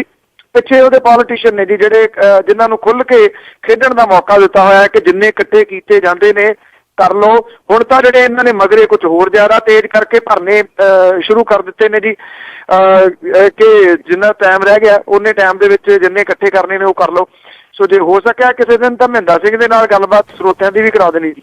ਹਾਂਜੀ ਜ਼ਰੂਰ, ਚਲੋ ਕੋਈ ਤਾਂ ਉੱਠਿਆ ਨਾ। ਤੇ ਅੱਗੇ ਆਪਾਂ ਗੱਲ ਕਾਫੀ ਟਾਈਮ ਤੋਂ ਕਰ ਰਹੇ ਹਾਂ ਕਿ ਸਿੱਖ ਕਤਲੇਆਮ ਦਾ ਉਸ ਲਈ ਜਿਹੜੀ ਜਾਂਚ ਲਈ ਕਹਿੰਦੇ ਇੱਕ ਵਿਸ਼ੇਸ਼ ਟੀਮ ਆ ਕਾਇਮ ਹੋ ਗਈ ਆ। ਇਹ ਤੁਸੀਂ ਇਹ ਕਹਿ ਲਓ ਕਿ ਦਿੱਲੀ ਦੇ ਵਿੱਚ ਆਈ ਤਬਦੀਲੀ ਜਿਹੜੀ ਹੈ ਜੀ ਉਹਦੇ ਤੋਂ ਭੈ ਭੀਤ ਹੋਈ ਜਿਹੜੀ ਕੇਂਦਰ ਦੀ ਸਰਕਾਰ ਹੈ, ਹੁਣ ਜਿਹੜਾ ਜੀ ਉਹਨੇ ਸਿੱਖ ਕਤਲੇਆਮ ਦੇ ਬਾਰੇ ਦੇ ਵਿੱਚ 3 ਮੈਂਬਰੀ ਜਿਹੜੀ ਟੀਮ ਹੈ ਉਹ ਬਣਾ ਦਿੱਤੀ ਹੈ ਜੀ। IPS ਅਧਿਕਾਰੀ ਪ੍ਰਮੋਦ ਅਸਥਾਨਾ ਜਿਹੜੀ ਹੈ ਜੀ ਇਸ ਟੀਮ ਦੀ ਅਗਵਾਈ ਕਰਨਗੇ। ਜਿਹੜੀ ਇਨਫੋਰਮੇਸ਼ਨ ਦਿੱਤੀ ਗਈ ਆ ਉਹਦੇ ਮੁਤਾਬਕ ਗ੍ਰਹਿ ਮੰਤਰਾਲੇ ਦੇ ਵੱਲੋਂ ਟੀਮ 6 ਮਹੀਨਿਆਂ ਦੇ ਵਿੱਚ ਜਿਹੜੀ ਹੈ ਜੀ ਆਪਣੀ ਰਿਪੋਰਟ ਜਿਹੜੀ ਆ ਉਹ ਦੇਊਗੀ ਤੇ ਇਹਦੇ ਸੰਬੰਧ ਦੇ ਵਿੱਚ ਉਹ ਵੱਖ-ਵੱਖ ਥਾਵਾਂ ਦੇ ਉੱਤੇ ਜਿਹੜਾ ਜਾ ਕੇ ਵੱਖ-ਵੱਖ ਜਿਹੜੇ ਲੋਕ ਨੇ ਉਹਨਾਂ ਦੇ ਨਾਲ ਜਿਹੜਾ ਦੀ ਗੱਲ ਕਰੂਗੀ। ਸੁਪਰੀਮ ਕੋਰਟ ਦੇ ਸਾਬਕਾ ਜਸਟਿਸ GP ਮਾਥੁਰ ਦੀ ਅਗਵਾਈ ਵਾਲੀ ਕਮੇਟੀ ਦੀ ਸਿਫਾਰਿਸ਼ ਦੇ ਮਗਰੋਂ ਇਹ ਜਿਹੜਾ ਜੀ ਕੀਤਾ ਗਿਆ। ਇਸ ਕਮੇਟੀ ਦਾ ਗਠਨ 1984 ਦੇ ਸਿੱਖ ਕਤਲੇਆਮ ਦੇ ਮਾਮਲਿਆਂ ਦੀ ਮੁੜ ਕੇ ਜਾਂਚ ਦੀ ਸੰਭਾਵਨਾ ਦੇ ਉੱਤੇ ਗੌਰ ਕਰਨ ਦੇ ਵਾਸਤੇ ਕੀਤਾ ਗਿਆ। ਉਂਝ ਵੈਸੇ ਭਾਰਤੀ ਜਨਤਾ ਪਾਰਟੀ ਨੇ ਟਾਲ ਮਟੋਲਾ ਜਿਹੜਾ ਸੀਗਾ ਉਹ ਕਰ ਦਿੱਤਾ ਸੀਗਾ ਆਲਮੋਸਟ ਜਿਹੜਾ ਕੁਝ ਸਮਾਂ ਪਹਿਲਾਂ ਕਿ ਅਸੀਂ ਇੱਕ ਕਮੇਟੀ ਹੋਰ ਬਣਾਤੀ ਆ ਜਿਹੜੀ ਇਸ ਗੱਲ ਦਾ ਫੈਸਲਾ ਲਊਗੀ ਕਿ SIT ਦੀ ਜ਼ਰੂਰਤ ਵੀ ਹੈ ਜਾਂ ਨਹੀਂ। ਹੁਣ ਜਿਹੜੇ ਬਦਲੇ ਹੋਏ ਹਾਲਾਤਾਂ ਦੇ ਵਿੱਚ, ਕਿਉਂਕਿ ਜਦੋਂ ਪਹਿਲਾਂ 49 ਦਿਨ ਦੀ ਸਰਕਾਰ ਆਈ ਸੀਗੀ ਆਮ ਆਦਮੀ ਪਾਰਟੀ ਦੀ, ਤਾਂ ਉਹਨੇ SIT ਦੇ ਵਾਸਤੇ ਜਿਹੜਾ ਸੀਗਾ ਜੀ ਪਾਸ ਕਰ ਦਿੱਤਾ ਸੀਗਾ। ਉਹਨਾਂ ਨੂੰ ਪਤਾ ਕਿ ਇਹਨਾਂ ਨੇ ਹੁਣ ਵਿਧਾਨ ਸਭਾ ਦੇ ਵਿੱਚ ਜਿਨ੍ਹਾਂ ਦੀ ਮੈਜੋਰਿਟੀ ਹੈ, ਤਾਂ ਇਹਦੇ ਵਿੱਚ ਉਹਨਾਂ ਨੇ ਜਾਣਾ ਇਹ ਮਾਮਲਾ ਤੇ ਉਹਦੇ ਨਾਲ ਹੋਣਾ ਇਹ ਹੈ ਜੀ ਕਿ ਮਾਮਲਾ ਇਹ ਆ ਕੇ ਫਿਰ ਉਹ ਪ੍ਰੈਸ਼ਰ ਪਾਉਣਗੇ। ਉਸ ਤੋਂ ਪਹਿਲਾਂ ਹੀ ਜਿਹੜਾ ਸਿਆਸੀ ਲਾਹਾ ਉਹ ਲੈਣ ਦੇ ਵਾਸਤੇ ਜਿਹੜੀ ਸੈਂਟਰ ਦੀ ਸਰਕਾਰ ਹੈ ਉਹਨੇ ਇਹ SIT ਗਠਨ ਕਰਵਾਤੀ ਹੈ ਤੇ ਸੁੱਖ ਨਾਲ ਇਹਦੀਆਂ ਵੱਡੀਆਂ ਰਿਪੋਰਟਾਂ ਜਿਹੜੀਆਂ ਜੀ ਉਹ ਪ੍ਰਕਾਸ਼ ਸਿੰਘ ਬਾਦਲ ਹੋਰੀ ਵੀ ਲਵਾਈ ਜਾਂਦੇ ਨੇ ਕਿ ਲਓ ਜੀ ਸਾਡੇ ਪ੍ਰੈਸ਼ਰ ਦੇ ਅੰਦਰ SIT ਗਠਿਤ ਹੋ ਗਈ। ਇਹ ਪ੍ਰੈਸ਼ਰ ਪਤਾ ਨਹੀਂ ਕਿਹੋ ਜਿਹਾ ਜਿਹੜਾ 30 ਸਾਲਾਂ ਬਾਅਦ ਜਾ ਕੇ ਪਿਆ। ਇਸ ਤੋਂ ਪਹਿਲਾਂ ਭਾਰਤੀ ਜਨਤਾ ਪਾਰਟੀ ਦੀ ਸਰਕਾਰ ਇੱਕ ਜਿਹੜੀ ਅਟਲ ਬਿਹਾਰੀ ਵਾਜਪੇਈ ਹੋਰਾਂ ਦੀ ਅਗਵਾਈ ਵਾਲੀ ਜਾ ਚੁੱਕੀ ਆ ਕੇ ਉਹਦੇ ਵਿੱਚ ਸੁਖਬੀਰ ਸਿੰਘ ਬਾਦਲ ਹੋਰੀ ਵੀ ਉਪ ਮੁੱਖ ਮੰਤਰੀ ਹੁੰਦੇ ਸਨ। SIT ਤਾਂ ਉਦੋਂ ਵੀ ਗਠਿਤ ਨਾ ਹੋਈ। 8 ਮਹੀਨੇ ਜਿਹੜੀ ਕੇਂਦਰ ਦੀ ਸਰਕਾਰ ਬਣੀ ਨੂੰ ਹੋ ਗਈ, SIT ਉਦੋਂ ਵੀ ਗਠਿਤ ਨਾ ਹੋਈ। ਇਹ ਤਾਂ ਬਦਲ ਰਹੇ ਸਿਆਸੀ ਹਾਲਾਤਾਂ ਦੇ ਕਰਕੇ ਜਿਹੜੀ ਹੈ ਜੀ ਗਠਿਤ ਹੋਈ ਹੈ। ਹੁਣ ਇਹ ਵੀ ਦੇਖਦੇ ਆ ਜੀ ਕਿ 6 ਮਹੀਨਿਆਂ ਦੇ ਵਿੱਚ ਇਹ ਰਿਪੋਰਟ ਦਿੰਦੀ ਔਰ ਕੁਝ ਉਹਨਾਂ ਵੱਡੇ ਲੋਕਾਂ ਨੂੰ ਹੱਥ ਪੈਂਦਾ ਜਾਂ ਨਹੀਂ ਜਿਹੜੇ ਸ਼ਰੇਆਮ ਖੁੱਲੇ ਤੁਰੇ ਫਿਰਦੇ ਨੇ ਤੇ ਉਹਨਾਂ ਦਾ ਹੱਥ ਜਿਹੜਾ ਸਭ ਨੂੰ ਪਤਾ ਕਿ 1984 ਦੇ ਵਿੱਚ ਕਿੰਨਾ ਵੱਡਾ ਸੀ। ਜੀ ਬਿਲਕੁਲ। ਤੇ ਜੇ ਅੱਗੇ ਆਪਾਂ ਗੱਲ ਕਰੀਏ ਅਰਵਿੰਦ ਕੇਜਰੀਵਾਲ ਦੀ, ਕੱਲ ਨੂੰ ਤੁਹਾਡੇ ਸਹੁੰ ਚੁੱਕ ਸਮਾਗਮ ਆ ਤੇ ਉਸ ਦੀਆਂ ਤਿਆਰੀਆਂ ਕਿਵੇਂ ਚੱਲ ਰਹੀਆਂ ਤੇ ਨਾਲ ਹੀ ਪਤਾ ਲੱਗਾ ਆ ਕਿ ਜਿਹੜੇ ਮਨੀਸ਼ ਸਿਸੋਦੀਆ ਆ ਉਹ ਵੀ ਡਿਪਟੀ ਚੀਫ ਮਿਨਿਸਟਰ ਹੋਣਗੇ। ਬਿਲਕੁਲ ਜੀ, ਜਿਹੜਾ ਇਹ ਮੰਤਰੀ ਮੰਡਲ ਹੈ ਜੀ ਇਹਦੀ ਤਕਰੀਬਨ ਤਿਆਰੀ ਜਿਹੜੀ ਹੈ ਜੀ ਉਹ ਹੋ ਚੁੱਕੀ ਆ ਔਰ ਕੱਲ ਨੂੰ ਜਿਹੜੀ ਹੈ ਜੀ ਸਹੁੰ ਇਹ ਚੁੱਕੀ ਜਾਊਗੀ। ਇਹਦੀਆਂ ਪੂਰੀਆਂ ਤਿਆਰੀਆਂ ਜਿਹੜੀਆਂ ਜੀ ਇਸ ਵੇਲੇ ਚੱਲ ਰਹੀਆਂ ਨੇ ਇੱਥੇ ਜਿਹੜੇ ਦਿੱਲੀ ਦੇ ਵਿੱਚ ਜੀ। ਔਰ ਇਹ ਕਿਹਾ ਜਾ ਰਿਹਾ ਕਿ 1 ਲੱਖ ਦੇ ਕਰੀਬ ਜਿਹੜਾ ਬੰਦਾ ਹੈ ਉਹ ਆ ਸਕਦਾ ਜੀ ਇੱਥੇ ਇਸ ਸਹੁੰ ਚੁੱਕ ਸਮਾਗਮ ਦੇ ਵਿੱਚ। ਤੋ ਵੇਖਦੇ ਆ ਜੀ। ਔਰ ਇਹ ਕਿਹਾ ਜਾ ਰਿਹਾ ਜੀ ਕਿ ਜਿਹੜੇ ਮੇਨ ਇਹਦੇ ਵਿੱਚ ਗੱਲ ਦੇਖਣ ਵਾਲੀ ਆ ਕਿ ਸ਼ੁਰੂ ਤੋਂ ਜੋ ਅਰਵਿੰਦ ਕੇਜਰੀਵਾਲ ਹੋਰੀ ਸਿਆਸਤ ਦੇ ਵਿੱਚ ਨਹੀਂ ਬਲਕਿ ਸੋਸ਼ਲ ਵਰਕ ਦੇ ਵਿੱਚ ਉਹ ਆਏ ਨੇ, ਇੱਕ ਬੰਦਾ ਉਹਨਾਂ ਦੇ ਨਾਲ ਜਿਹੜਾ ਜੀ ਸ਼ੁਰੂ ਤੋਂ ਤੁਰਿਆ ਰਿਹਾ। ਕਿਹਾ ਜਾਂਦਾ ਹੈ ਕਿ ਜਦੋਂ ਇਹਨਾਂ ਨੇ ਕੰਮ ਸ਼ੁਰੂ ਕੀਤਾ ਸੀਗਾ, ਜਦੋਂ ਲੋਕਾਂ ਦੀ ਮਦਦ ਕਰਨ ਲੱਗੇ ਆ ਤਾਂ ਵੈਬਸਾਈਟ ਬਣਾਉਣ ਦੇ ਵਾਸਤੇ ਪੈਸੇ ਵੀ ਹੈ ਨਹੀਂ ਸੀਗੇ ਤੇ ਉਦੋਂ ਜਿਹੜੇ ਪੈਸੇ ਖਰਚੇ ਇੱਕ ਬੰਦੇ ਨੇ ਖਰਚੇ ਸੀ ਉਹ ਮਨੀਸ਼ ਸਿਸੋਦੀਆ ਸੀ ਵੀ ਇੰਨੇ ਕੁ ਪੈਸੇ ਮੇਰੇ ਕੋਲੇ ਹੈਗੇ ਆ। ਉਦੋਂ ਤੋਂ ਲੈ ਕੇ ਹੁਣ ਤੱਕ ਉਹਦੇ ਮੋਢੇ ਦੇ ਨਾਲ ਮੋਢਾ ਜੋੜ ਕੇ ਜਿਹੜਾ ਤੁਰਦਾ ਰਿਹਾ ਮਨੀਸ਼ ਸਿਸੋਦੀਆ ਜੀ, ਉਹਨਾਂ ਨੂੰ ਡਿਪਟੀ ਸੀਐਮ ਜਿਹੜਾ ਉਹ ਬਣਾਇਆ ਜਾ ਰਿਹਾ ਦਿੱਲੀ ਦੇ ਵਿੱਚ। ਡਿਪਟੀ ਸੀਐਮ ਜਿਹੜਾ ਬਣਾਉਣ ਦਾ ਇੱਕ ਪ੍ਰਮੁੱਖ ਰੀਜ਼ਨ ਜਿਹੜਾ ਜੀ ਉਹ ਇਹ ਲੱਗਦਾ ਕਿ ਇਸ ਮਾਮਲੇ ਵਿੱਚ ਜਿਹੜੇ ਅਰਵਿੰਦ ਕੇਜਰੀਵਾਲ ਹੋਰੀ ਨੇ ਉਹਨਾਂ ਨੇ ਜਿਹੜਾ ਜੀ ਜਿਹੜੇ ਬਾਕੀ ਸੂਬੇ ਨੇ ਉਹਨਾਂ ਦੇ ਵਿੱਚ ਸ਼ਾਇਦ ਜਾਣਾ ਜ਼ਿਆਦਾ, ਕਿਉਂਕਿ ਜਦੋਂ ਜਿਹੜਾ ਪਾਰਟੀ ਦਾ ਵਿਸਥਾਰ ਹੋਊਗਾ ਇਸ ਕਰਕੇ ਜੀ ਉਹਨਾਂ ਨੂੰ ਜਿਹੜਾ ਜੀ ਜ਼ਿੰਮੇਵਾਰੀ ਨਾਲ ਡਿਪਟੀ ਸੀਐਮ ਦੀ ਦਿੱਤੀ ਜਾ ਰਹੀ ਹੈ ਤਾਂ ਕਿ ਦਿੱਲੀ ਦਾ ਕੰਮ ਜਿਹੜਾ ਜੀ ਉਹ ਪ੍ਰਭਾਵਿਤ ਨਾ ਹੋਵੇ। ਬਾਕੀ ਕੁਝ ਸੂਤਰਾਂ ਦੇ ਅਨੁਸਾਰ ਪੁਰਾਣੀ ਸਰਕਾਰ ਦੇ ਵਿੱਚੋਂ ਸਿਰਫ ਸਿਸੋਦੀਆ ਤੇ ਸਤਿੰਦਰ ਜੈਨ ਨੂੰ ਮੰਤਰੀ ਮੰਡਲ ਦੇ ਵਿੱਚ ਜਗ੍ਹਾ ਮਿਲੂਗੀ। ਪਹਿਲਾਂ ਮੰਤਰੀ ਰਹੇ ਰਾਖੀ ਬਿਰਲਾ, ਸੌਰਵ ਭਾਰਦਵਾਜ, ਸੋਮਨਾਥ ਭਾਰਤੀ, ਗਿਰੀਸ਼ ਸੋਨੀ ਇਸ ਵਾਰੀ ਨਵੇਂ ਮੰਤਰੀ ਮੰਡਲ ਦੇ ਵਿੱਚੋਂ ਬਾਹਰ ਹੋਣਗੇ। ਜਿਹੜੇ ਸੋਮਨਾਥ ਭਾਰਤੀ ਤੇ ਰਾਖੀ ਬਿਰਲਾ ਥੋੜੇ ਚਰਚਿਤ ਉਦੋਂ ਬਹੁਤ ਰਹੇ ਸੀਗੇ, ਜਿਹਦੀ ਵਜ੍ਹਾ ਕਰਕੇ ਉਹਨਾਂ ਨੂੰ ਸ਼ਾਇਦ ਪਾਸੇ ਜਿਹੜਾ ਜੀ ਉਹ ਰੱਖਿਆ ਜਾ ਰਿਹਾ। ਬਾਕੀ ਅਸਲ ਤਸਵੀਰ ਜਿਹੜੀ ਹੈ ਜੀ ਉਹ ਭਰ ਕੇ ਸਾਹਮਣੇ ਆਊਗੀ ਸਾਡੇ ਮੁਤਾਬਕ ਕੱਲ ਨੂੰ ਜੀ। ਅੱਜ ਜੀ ਜੋ ਵੀ ਇਸ ਦੇ ਵਿੱਚ ਉਹਲਾ ਰੱਖਿਆ ਗਿਆ ਕੱਲ ਨੂੰ ਬਿਲਕੁਲ ਸਾਰਿਆਂ ਦੇ ਸਾਹਮਣੇ ਆਊਗਾ ਜੀ। ਤੇ ਅੱਗੇ ਜੀ ਨਗਰ ਨਿਗਮ ਦੀਆਂ ਚੋਣਾਂ ਦੀ ਆਪਾਂ ਗੱਲ ਕਰਦੇ ਹਾਂ ਕਿ ਪੰਜਾਬ ਦੇ ਵਿੱਚ ਤਾਂ ਜਿੱਥੇ ਵੀ ਦੇਖੋ ਜਿਹੜੀ ਵੀ ਮਰਜ਼ੀ ਪਾਰਟੀ ਆ ਆਪਸ ਵਿੱਚ ਗੁੱਥਮ ਗੁੱਥਾ ਹੋਈਆਂ ਪਈਆਂ। ਬਿਲਕੁਲ ਜੀ, ਇਹ ਸਵਾਏ ਜਿਹੜੀਆਂ ਦੀ ਲੜਾਈਆਂ ਪ੍ਰਮੋਟ ਕਰਨ ਤੋਂ ਕੁਝ ਵੀ ਜਿਹੜਾ ਜੀ ਨਹੀਂ ਹੈਗਾ। ਮੈਂ ਤਾਂ ਕਈ ਵਾਰੀ ਅੱਗੇ ਵੀ ਗੱਲ ਜਿਹੜੀ ਆ ਜੀ ਇਹ ਕੀਤੀ ਆ ਕਿ ਇਹ ਤਾਂ ਜਦੋਂ ਜਿਹੜੀ ਪਾਰਟੀ ਦੀ ਸਰਕਾਰ ਬਣਦੀ ਆ ਕਿ ਪੰਜਾਬ ਦੇ ਵਿੱਚ ਜਾਂ ਕਿਸੇ ਵੀ ਸੂਬੇ ਦੇ ਵਿੱਚ ਇਹ ਉਹਨੂੰ ਆਥੋਰਾਈਜ਼ ਕਰ ਦੇਣਾ ਚਾਹੀਦਾ ਜੀ ਕਿ ਨਿਗਮ ਚੋਣਾਂ ਦੇ ਵਿੱਚ ਜਿਨ੍ਹਾਂ ਨੂੰ ਅਪੁਆਇੰਟ ਕਰਨਾ ਉਹਨੇ ਸਰਪੰਚ ਜਿਨ੍ਹਾਂ ਨੂੰ ਲਾਉਣਾ, ਮਿਊਨਿਸਪੈਲਿਟੀਆਂ ਦੇ ਵਿੱਚ ਜਿਨ੍ਹਾਂ ਨੂੰ ਲਾਉਣਾ, ਇਹ ਅਪੁਆਇੰਟਮੈਂਟ ਜਿਹੜੀ ਇਹਨਾਂ ਦੀ ਹੋ ਜਾਣੀ ਚਾਹੀਦੀ ਆ ਵੀ 5 ਸਾਲ ਤੇਰੀ ਸਰਕਾਰ ਬਣ ਗਈ, 5 ਸਾਲ ਆਪਣੇ ਬੰਦੇ ਲਾ ਲਓ। ਲਾਉਣੇ ਬੰਦੇ ਹੀ ਹੁੰਦੇ ਆ ਇਹਨਾਂ ਨੇ। ਛਿੱਤਰ ਪਤੰਗ ਜਿਹੜਾ ਜ਼ਿਆਦਾ ਜੀ ਦੁਸ਼ਮਣੀਆਂ ਜਿਹੜੀਆਂ ਪੈਂਦੀਆਂ ਨੇ ਉਹ ਤੇ ਪੈਸੇ ਦੀ ਬਰਬਾਦੀ ਜਿਹੜੀ ਆ ਜੀ ਉਹ ਤੀਸਰੀ। ਇਹ 3 ਚੀਜ਼ਾਂ ਜਿਹੜੀਆਂ ਹਮੇਸ਼ਾ ਪ੍ਰਮੋਟ ਹੁੰਦੀਆਂ ਨੇ। ਨਗਰ ਨਿਗਮ ਦੀਆਂ ਚੋਣਾਂ ਨੂੰ ਲੈ ਕੇ ਇਹ ਸਾਰਾ ਕੁਝ ਜਿਹੜਾ ਜੀ ਫੇਰ ਹੋਣਾ ਸ਼ੁਰੂ ਹੋ ਗਿਆ। ਥਾਂ ਦੇ ਉੱਤੇ ਛਿੱਤਰ ਪਤੰਗ ਸਿਰ ਜਿਹੜੇ ਉਹ ਪਾਟ ਰਹੇ ਨੇ। ਤਰਨਤਾਰਨ ਦੇ ਵਿੱਚ ਅਕਾਲੀ ਬੀਜੇਪੀ ਵਾਲੇ ਗੋਲੀਆਂ ਤੱਕ ਜਿਹੜਾ ਜੀ ਉਹ ਚਲੇ ਗਏ। ਗੁਰੂ ਹਰ ਸਹਾਏ ਦੇ ਵਿੱਚ 2 ਕਾਂਗਰਸੀ ਉਮੀਦਵਾਰ ਨੇ ਜਿਨ੍ਹਾਂ ਦੇ ਉੱਤੇ ਹਮਲੇ ਕੀਤੇ ਗਏ ਨੇ। ਇੱਕ ਜਿਹੜਾ ਜੀ ਉਹ ਤਾਂ ਮਰਨ ਵਾਲਾ ਹੀ ਕਰਤਾ ਜੀ, ਇੰਨਾ ਉਹਦਾ ਕੁਟਾਪਾ ਜਿਹੜਾ ਉਹ ਕੀਤਾ ਗਿਆ। ਔਰ ਜਿਹੜੀ ਇੱਥੇ ਧੂਰੀ ਹੈ ਜੀ ਉਹਦੇ ਵਿੱਚ ਤਾਂ ਅਕਾਲੀ ਤੇ ਬੀਜੇਪੀ ਵਾਲੇ ਜਿਹੜੇ ਉਹ ਆਮੋ ਸਾਹਮਣੇ ਹੋ ਗਏ ਨੇ ਜੀ। ਉਧਰ ਫਿਰੋਜ਼ਪੁਰ ਦੇ ਵਿੱਚ ਇੱਕ ਆਜ਼ਾਦ ਉਮੀਦਵਾਰ ਹੈ ਤੇ ਉਹਦੀ ਘਰ ਵਾਲੀ ਉਹਦੀਆਂ ਵੋਟਾਂ ਹੀ ਕਟਵਾ ਦਿੱਤੀਆਂ ਗਈਆਂ ਜੀ, ਵੋਟ ਹੀ ਹੈ ਨਹੀਂ ਉਹਨਾਂ ਦੀ। ਉਹ ਉਂਝ ਵੈਸੇ ਚੋਣ ਜਿਹੜਾ ਜੀ ਉਹ ਲੜ ਰਹੇ ਨੇ ਜੀ। ਜਿਹੜੀਆਂ ਥਾਂ ਦੇ ਉੱਤੇ ਭਾਜਪਾ ਤੇ ਕਾਂਗਰਸੀ ਵਰਕਰ ਜਿਹੜੇ ਉਹ ਖਹਿਬੜ ਰਹੇ ਨੇ। ਹੁਸ਼ਿਆਰਪੁਰ ਦੇ ਵਿੱਚ ਵੀ ਝੜਪਾਂ ਜਿਹੜੀਆਂ ਉਹ ਹੋਣ ਦੀਆਂ ਖਬਰਾਂ ਜਿਹੜੀਆਂ ਉਹ ਮਿਲ ਰਹੀਆਂ ਨੇ। ਹੁਣ ਜਿਹੜੇ ਲੋਕ ਨੇ ਜੀ ਉਹ ਵੀ ਇਹ ਕਰ ਰਹੇ ਨੇ, ਕੁਝ ਥਾਵਾਂ ਦੇ ਉੱਤੇ ਤਾਂ ਇਸ਼ਤਿਹਾਰ ਲੱਗੇ ਹੋਏ ਨੇ ਕਿ ਸਾਡੀਆਂ ਸੜਕਾਂ ਤਾਂ ਬਣੀਆਂ ਨਹੀਂ, ਇਸ ਕਰਕੇ ਵੋਟਾਂ ਮੰਗਣ ਆਉਣ ਦੇ ਵਾਸਤੇ ਤੁਹਾਨੂੰ ਖੇਚਲ ਕਰਨ ਦੀ ਜ਼ਰੂਰਤ ਨਹੀਂ ਹੈ, ਅਸੀਂ ਜਿਹੜਾ ਵੋਟਾਂ ਨਹੀਂ ਪਾਉਣੀਆਂ। ਇਸ ਤਰ੍ਹਾਂ ਦੇ ਇਸ਼ਤਿਹਾਰ ਜਿਹੜੇ ਨੇ ਉਹ ਵੀ ਕੁਝ ਥਾਵਾਂ ਦੇ ਉੱਤੇ ਲੱਗੇ ਹੋਏ ਦਿਸ ਰਹੇ ਨੇ ਜੀ। ਇਹ ਬਹੁਤ ਚੰਗੀ ਗੱਲ ਆ ਕਿ ਜੇ ਲੋਕ ਆਪਣੇ ਜਿਹੜੇ ਹੱਕ ਆ ਉਹ ਮੰਗ ਰਹੇ ਆ, ਬਹੁਤ ਵਧੀਆ ਗੱਲ ਆ। ਤੇ ਅੱਗੇ ਜੀ ਗੱਲ ਕਰੀਏ ਇੱਕ ਸੁਨੰਦਾ ਕੇਸ ਸੀ, ਉਸ ਦੇ ਵਿੱਚ ਉਸ ਦਾ ਹਸਬੈਂਡ ਸ਼ਸ਼ੀ ਥਰੂਰ ਆ, ਉਸ ਦੀ ਕਹਿੰਦੇ ਪੁੱਛਗਿੱਛ ਦੁਆਰਾ ਫਿਰ ਹੋਈ ਆ ਜੀ। ਲੰਬੀ ਪੁੱਛਗਿੱਛ ਹੋਈ ਹੈ ਜੀ ਇਟਲੀ। ਜਿਹੜਾ ਸੁਨੰਦਾ ਪੁਸ਼ਕਰ ਮਾਮਲੇ ਦੇ ਵਿੱਚ ਹੁਣ ਤੱਕ ਦਰਜਨ ਦੇ ਕਰੀਬ ਲੋਕਾਂ ਤੋਂ ਪੁੱਛਗਿੱਛ ਹੋ ਚੁੱਕੀ ਹੈ। ਇਹਦੇ ਵਿੱਚ ਸੁਨੰਦਾ ਪੁਸ਼ਕਰ ਦਾ ਜਿਹੜਾ ਮੁੰਡਾ ਉਹਦੇ ਤੋਂ ਵੀ ਪੁੱਛਗਿੱਛ ਹੋਈ ਹੈ, ਜਿਹੜਾ ਪਹਿਲੇ ਵਿਆਹ ਦਾ ਸੀਗਾ ਜੀ। ਸੋ ਹੁਣ ਇਸ ਮਾਮਲੇ ਦੇ ਵਿੱਚ ਦੁਬਾਰਾ ਜਿਹੜੀ ਇਨਵੈਸਟੀਗੇਸ਼ਨ ਟੀਮ ਹੈ ਉਹਨੇ 5.5 ਘੰਟੇ ਜਿਹੜੀ ਹੈ ਸ਼ਸ਼ੀ ਥਰੂਰ ਤੋਂ ਪੁੱਛਗਿੱਛ ਜਿਹੜੀ ਹੈ ਜੀ ਉਹ ਕੀਤੀ ਹੈ। ਦੇਰ ਰਾਤ ਦੀਆਂ ਖਬਰਾਂ ਦੇ ਮੁਤਾਬਕ ਦੂਜੀ ਵਾਰੀ ਫਿਰ ਜਿਹੜਾ ਸੀਗਾ ਉਹ ਸ਼ਸ਼ੀ ਥਰੂਰ ਨੂੰ ਸੱਦਿਆ ਗਿਆ ਸੀਗਾ ਜੀ ਆਪਣੇ SIT ਦੇ ਆਫਿਸ ਦੇ ਵਿੱਚ। ਸੁਨੰਦਾ ਦਾ ਵਿਸਰਾ ਜਾਂਚ ਦੇ ਵਾਸਤੇ ਇੱਕ DCP ਜਿਹੜਾ ਜੀ ਉਹ ਅਮਰੀਕਾ ਲੈ ਕੇ ਗਿਆ। ਵਿਸਰੇ ਦੀ ਜਾਂਚ ਜਿਹੜੀ ਹੈ ਜੀ FBI ਲੈਬ ਦੇ ਵਿੱਚ ਹੋਊਗੀ। ਥਰੂਰ ਦੇ ਕੋਲੋਂ ਦੱਖਣੀ ਦਿੱਲੀ ਦੇ ਵਿੱਚ AATS ਦਾ ਜਿਹੜਾ ਦਫ਼ਤਰ ਆ ਉਹਦੇ ਵਿੱਚ ਇਹ ਜਿਹੜੀ ਆ ਪੁੱਛਗਿੱਛ ਕੀਤੀ ਗਈ ਆ। ਥਰੂਰ ਦੇ ਡਰਾਈਵਰ ਜਿਹੜਾ ਜੀ ਬਜਰੰਗੀ, ਉਹਦੇ ਕੋਲੋਂ ਵੀ ਪੁੱਛਗਿੱਛ ਜਿਹੜੀ ਆ ਉਹ ਹੋਣ ਦੀਆਂ ਖਬਰਾਂ ਨੇ। ਇਹ ਵੀ ਪਤਾ ਲੱਗਿਆ ਜੀ ਕਿ ਇਹਦੇ ਕੋਲੋਂ ਅਸਲ ਦੇ ਵਿੱਚ IPL ਵਿਵਾਦ ਦੇ ਬਾਰੇ ਜਿਹੜੇ ਸਖਤ ਸਵਾਲ ਨੇ ਉਹ ਪੁੱਛੇ ਗਏ ਨੇ। ਜਿਹੜੇ ਅੰਦਰੂਨੀ ਸੂਤਰ ਨੇ ਉਹ ਇਹ ਵੀ ਦੱਸਦੇ ਨੇ ਕਿ ਇਸ ਮਾਮਲੇ ਦੇ ਵਿੱਚ ਸ਼ਸ਼ੀ ਥਰੂਰ ਨੂੰ ਅੱਜ ਫੇਰ ਦੁਬਾਰਾ ਜਿਹੜਾ ਜੀ ਉਹ ਸੱਦਿਆ ਜਾ ਸਕਦਾ ਹੈ। ਜਿਹੜਾ ਇੱਕਦਮ ਜ਼ਿਆਦਾ ਸੱਦਣਾ ਸ਼ੁਰੂ ਹੋ ਗਿਆ ਸ਼ਸ਼ੀ ਥਰੂਰ ਨੂੰ, ਕਿਤੇ ਨਾ ਕਿਤੇ ਲੱਗਦਾ ਕਿ ਜਿਹੜੀ ਇਹ ਇਨਵੈਸਟੀਗੇਸ਼ਨ ਕਰ ਰਹੀ ਟੀਮ ਹੈ ਉਹਦੇ ਹੱਥ ਕੋਈ ਨਾ ਕੋਈ ਇਸ ਤਰ੍ਹਾਂ ਦਾ ਜਿਹੜਾ ਜੀ ਸਬੂਤ ਲੱਗਾ ਹੈ ਜਿਹੜਾ ਕਿ ਸ਼ਸ਼ੀ ਥਰੂਰ ਦੇ ਉਲਟ ਜਾ ਰਿਹਾ ਪ੍ਰਤੀਤ ਹੁੰਦਾ। ਜਿਹੜੀਆਂ ਜਿਸ ਤਰੀਕੇ ਦੀਆਂ ਉਹਦੇ ਕੋਲ ਬਾਰ-ਬਾਰ ਜਿਹੜੀ ਹੈ ਜੀ ਉਹ ਪੁੱਛਗਿੱਛ ਕੀਤੀ ਜਾ ਰਹੀ ਹੈ।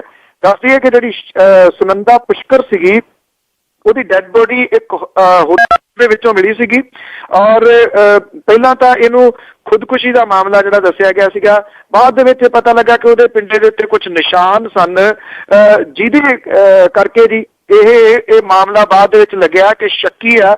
ਜਦੋਂ ਇਹਦੀ ਜਾਂਚ ਹੋਈ, ਜਦੋਂ ਇਹਦੀ ਛਾਣਬੀਣ ਹੋਈ, ਸ਼ੱਕੀ ਨਿਕਲਿਆ ਔਰ ਕਤਲ ਜਿਹੜਾ ਸੀਗਾ ਉਹ ਪੁਲਿਸ ਨੇ ਕਹਿਤਾ ਕਿ ਇਹ ਕਤਲ ਹੋਇਆ। ਇਸੇ ਮਾਮਲੇ ਦੇ ਵਿੱਚ ਜਿਹੜੀ ਆ ਜੀ ਇਹ ਪੁੱਛਗਿੱਛ ਵੱਖ-ਵੱਖ ਜਿਹੜੇ ਲੋਕ ਨੇ ਉਹਨਾਂ ਤੋਂ ਹੋ ਰਹੀ ਹੈ ਤੇ ਹੁਣ ਜਿਹੜੀ ਇਹ ਪੁੱਛਗਿੱਛ ਹੈ ਬਹੁਤੀ ਜਿਹੜੀ ਕੇਂਦਰਿਤ ਹੁੰਦੀ ਜਾ ਰਹੀ ਹੈ ਉਹ ਸ਼ਸ਼ੀ ਥਰੂਰ ਦੇ ਉੱਤੇ ਹੁੰਦੀ ਜਾ ਰਹੀ ਹੈ ਜੀ।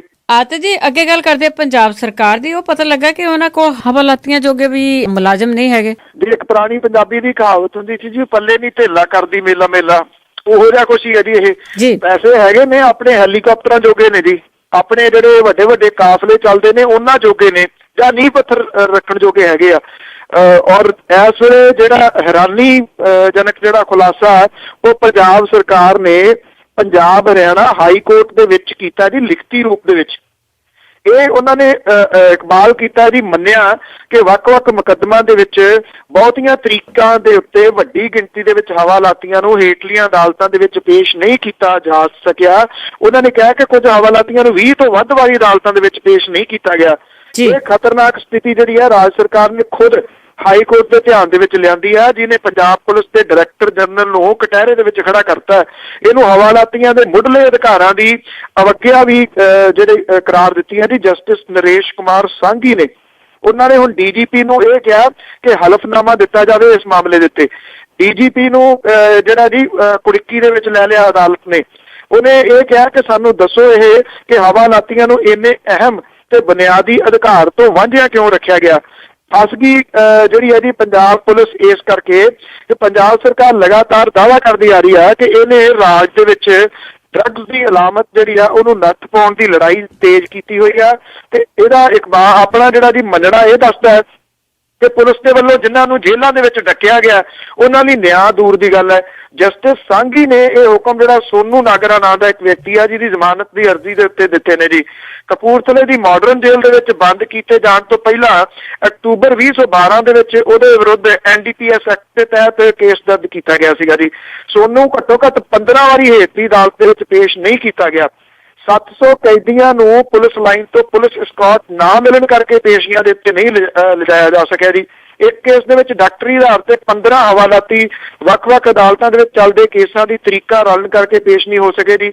ਟੈਕਨੋਲੋਜੀ ਜਿਹੜੀ ਆ ਜੀ ਉਹਦਾ ਲਾਹਾ ਹੀ ਨਹੀਂ ਲਿਆ ਜਾ ਰਿਹਾ। ਇੱਕ ਹਵਾਲਾਤੀ 32 ਪੇਸ਼ੀਆਂ ਦੇ ਵਿੱਚੋਂ 20 ਵਾਰ ਜਿਹੜਾ ਜੀ ਉਹ ਪੇਸ਼ ਨਹੀਂ ਕੀਤਾ ਗਿਆ। ਇਹਨਾਂ ਅੰਕੜਿਆਂ ਨੂੰ ਡਰਾਉਣੇ ਕਰਾਰ ਦਿੱਤਾ ਜੀ ਅਦਾਲਤ ਨੇ। ਉਹਨਾਂ ਨੇ ਕਿਹਾ ਕਿ ਕਿਹੋ ਜਿਹੇ ਹੱਕਾਂ ਦੀ ਤੁਸੀਂ ਜਿਹੜੀ ਆ ਜੀ ਉਹ ਗੱਲ ਕਰ ਰਹੇ ਹੋ ਔਰ ਇਹ ਬੇਸ਼ੱਕ ਬਿਆਨ ਇਹ ਕਹਿ ਲਓ ਕਿ ਕਿਸੇ ਅਣਭੋਲਪੁਣੇ ਦੇ ਵਿੱਚ ਦੇ ਦਿੱਤਾ ਗਿਆ ਲੱਗਦਾ ਹੈ, ਪਰ ਪੰਜਾਬ ਪੁਲਿਸ DGP ਜਿਹੜੇ ਜੀ ਇਸ ਮਾਮਲੇ ਦੇ ਵਿੱਚ ਕੁੜਕੀ ਦੇ ਵਿੱਚ ਆ ਜਾਣਗੇ ਜੀ। ਇੰਨੀ ਵਾਰੀ ਕੈਦੀ ਜਿਹੜੇ ਨੇ ਉਹਨਾਂ ਨੂੰ ਲਿਜਾਇਆ ਹੀ ਨਹੀਂ ਗਿਆ, ਭਾਵ ਕਿ ਉਹਨਾਂ ਦਾ ਇਹ ਹੱਕ ਤੋਂ ਵੀ ਵਾਅਦਾ ਕਰ ਦਿੱਤਾ ਗਿਆ ਕਿਉਂਕਿ ਦੋਸ਼ੀ ਤਾਂ ਹੈ ਨਹੀਂ ਅਜੇ ਅਦਾਲਤ ਨੇ ਠਹਿਰਾਏ।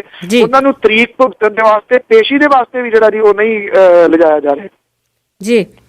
ਤੇ ਅੱਗੇ ਜੀ ਆਪਾਂ ਹਰੇਕ ਵਾਰੀ ਗੱਲ ਕਰਦੇ ਆ ਕਿ ਪੰਜਾਬ ਦੇ ਵਿੱਚ ਜਿਹੜੇ ਬਹੁਤ ਸਾਰੇ ਜਿਹੜੇ ਹਾਦਸੇ ਹੁੰਦੇ ਆ ਸੜਕਾਂ ਤੇ ਜਾਨਾਂ ਚਲੀਆਂ ਜਾਂਦੀਆਂ ਤੇ ਕਹਿੰਦੇ ਪੰਜਾਬ ਦੀਆਂ ਸੜਕਾਂ ਜਿਹੜੀਆਂ ਖੂਨ ਪੀਣੀਆਂ ਸੜਕਾਂ ਆ ਜਿਹੜੀਆਂ ਉਹ ਉੱਭਰ ਕੇ ਸਾਹਮਣੇ ਆਈ ਹੈ ਗੱਲ। ਬਿਲਕੁਲ ਜੀ, ਕਿੰਨਾ ਕੁ ਸੋਚ ਸਕਦੇ ਹੋ ਜੀ ਤੁਸੀਂ ਕੋਈ ਵੀ ਜਿਹੜਾ ਬੰਦਾ ਕਿ ਕਿੰਨੇ ਕੁ ਹਾਦਸੇ ਜਿਹੜੇ ਨੇ ਉਹ ਹੁੰਦੇ ਹੋਣਗੇ। ਪੰਜਾਬ ਦੀਆਂ ਬੰਦੇ ਖਾਣੀਆਂ ਸੜਕਾਂ ਜਿਹੜੀਆਂ ਨੇ ਜੀ ਹਰ 2 ਘੰਟਿਆਂ ਬਾਅਦ ਇੱਕ ਬੰਦੇ ਦੀ ਜਾਨ ਲੈ ਰਹੀਆਂ ਨੇ ਜੀ। ਹਰ 2 ਘੰਟੇ ਬਾਅਦ। ਇਹ ਡਰਾਉਣਾ ਸੀਨ ਹੈ ਜੀ ਪੰਜਾਬ ਦੀਆਂ ਸੜਕਾਂ ਦਾ। ਪੁਲਿਸ ਜਿਹੜੀ ਆ ਉਹ ਜੁਰਮਾਨੇ ਕਹਿੰਦੀ ਕਰਦੀ 82,000 ਰੁਪਈਆ ਉਹ ਰੋਜ਼ ਦਾ ਜਿਹੜਾ ਜੀ ਉਹ ਇਕੱਠਾ ਕਰ ਲੈਂਦੀ ਆ ਚਲਾਨ ਤੋਂ। ਪੰਜਾਬ ਦੀਆਂ ਸੜਕਾਂ ਤੇ ਹਰ 3 ਘੰਟੇ ਤੋਂ ਬਾਅਦ 2 ਸੜਕ ਹਾਦਸੇ ਵਾਪਰਦੇ ਨੇ। ਪੁਲਿਸ ਹਰ ਘੰਟੇ ਦੇ ਵਿੱਚ 127 ਚਲਾਨ ਜਿਹੜੇ ਆ ਜੀ ਉਹ ਕੱਟਦੀ ਹੈ। ਪੰਜਾਬ ਪੁਲਿਸ ਨੂੰ ਕੁਝ ਨਹੀਂ ਲੱਭ ਰਿਹਾ ਕਿ ਇਹਨਾਂ ਹਾਦਸਿਆਂ ਨੂੰ ਰੋਕਣ ਦੇ ਵਾਸਤੇ ਕੀ ਕੀਤਾ ਜਾਵੇ। ਸੜਕ ਹਾਦਸੇ ਵੱਧ ਰਹੇ ਨੇ ਜੀ। ਪੁਲਿਸ ਜਿਹੜੀ ਆ ਜੀ ਉਹ ਤੇਜ਼ ਗੱਡੀਆਂ ਚਲਾਉਣ ਤੋਂ ਕੁਝ ਵੀ ਨਹੀਂ ਕਰ ਰਹੀ।